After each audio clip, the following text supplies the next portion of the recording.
Yo, what's up sa inyo mga tol? For today's video ay gagawa natin ng reaction yung nag-viral sa San Juan nung nakaraang piyesta last June 24 mga tropa. Sino ba ang hindi maiinis sa ginawa ng tao na to na nagngangalan si Lester Castro alias Boy Dila mga tropa? Kitang-kita nyo naman sa itsura niya mga tropa. Kung titingnan mo siya talaga namang nakakabwisit ang itsura niya mga tropa. Pero eto ang tanong mga tropa, na makakalabas pa kaya siya sa kanyang lugar, sa kanyang barangay San Juan dahil kaliwat kanan yung mga nagbabanta sa kanya na wag kang pupunta sa amin, wag kang pupunta sa ganito, wag kang pupunta mag-isa, wag kang lalabas mag-isa. Napakaraming death threat ang natatanggap ng tao nito na ngayon mga tropa. Panoorin natin mga tropa yung live niya at yung reaction niya tungkol kay Boss Parak. Bashers!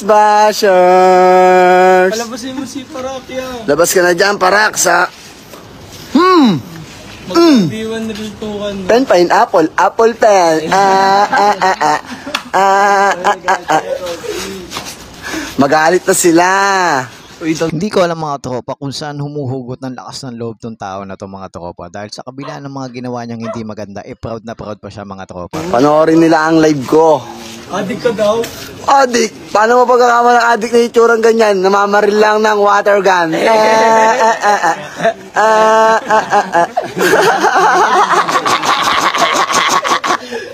Uululig ko kayo. Nag-ina niya. Bashers! Yeah, puro ano daw, tambay lang yung nakikipagbasaan. Tambay. Mas mayayaman pa nga sa'yo, mas mababait pa rito na ipagbasahan pa, alam nila yung tradisyon dito.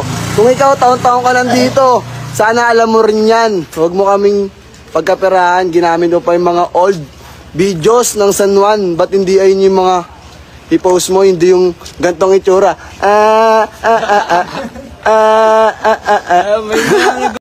Sa video na to mga tropa, kitang-kita natin na parang hinahamon niya pa si Boss Parak nang puntahan siya. Ano kaya ang magiging reaksyon ni Boss Parak pag napanood niya na tong video na to? Malamang napanood niya na to at gumagawa na yun ng aksyon sa mga oras na to mga tropa. Hintayin na lang natin mga tropa kung ano yung magiging rebat ni Boss Parak dito sa video na to.